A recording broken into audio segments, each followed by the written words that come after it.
Flex इंधन आधारित वाहनांसाठी आवश्यक असलेल्या E85 या पेट्रोलला देशात मान्यता मिळालेली आणि देशातल्या काही निवडक शहरांमध्ये जे आहे ते या इंधन विक्रीला देखील परवानगी मिळालेली आहे। त्यातलं नागपूर एक महत्त्वाचं शहर ठरलेलं आहे। नागपूर शहरातल्या 4 पेट्रोल पंपावर जे आहे ते E85 या पेट्रोल विक्रीला जी आहे ती परवानगी दिलेली आहे। आपण सध्या पाहतोय मेडिकल चौकातल्या या पेट्रोल पंपवर आहे आणि इथं या 3 मशीन्स लागलेल्या आहेत। या तिन्ही मशीन्सवर E85चं वेगळं एक कंपार्टमेंट ठेवण्यात आलेलं आहे आणि या कंपार्टमेंटमधनं E85 पेट्रोल जे आहे ते वाहनांमध्ये भरता येणार आहे। या इंधनाचा जर आपण विचार केला तर नॉर्मल पेट्रोलची जर आपण किंमत पाहिली तर प्रति लिटर मागं ते 111 रुपये 70 पैसे आहे। तर E85 पेट्रोलचा जर आपण विचार केला तर ते प्रति लिटर मागं 91 रुपये 70 पैसे आहे। म्हणजे एका लिटर मागं 20 रुपयांना हे इंधन स्वस्त आहे। त्यामुळं जे फ्लेक्स आधारित वाहनं आहेत त्याच्यामध्ये जर हे पेट्रोल भरलं तर 20 रुपये प्रति लिटरची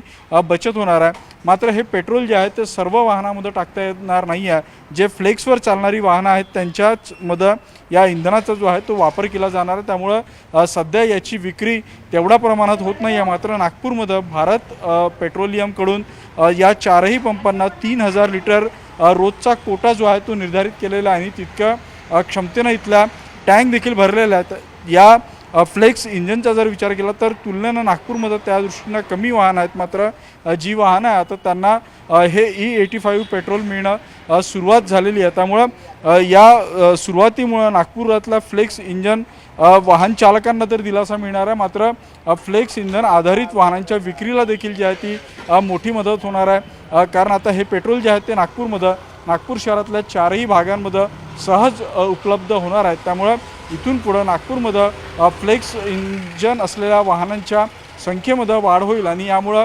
पर्यायानं इतर देशातून आपल्याला जे पेट्रोल किंवा डिझेल आयात करावं लागतं ते देखील आयात कमी होईल आणि त्याचा फायदा जो आहे तो भारतीय अर्थव्यवस्थेला होईल। त्यामुळे इथून पुढे या E85 पेट्रोलचे फायदे नागपूरकरांना अनुभवायला मिळणार आहे।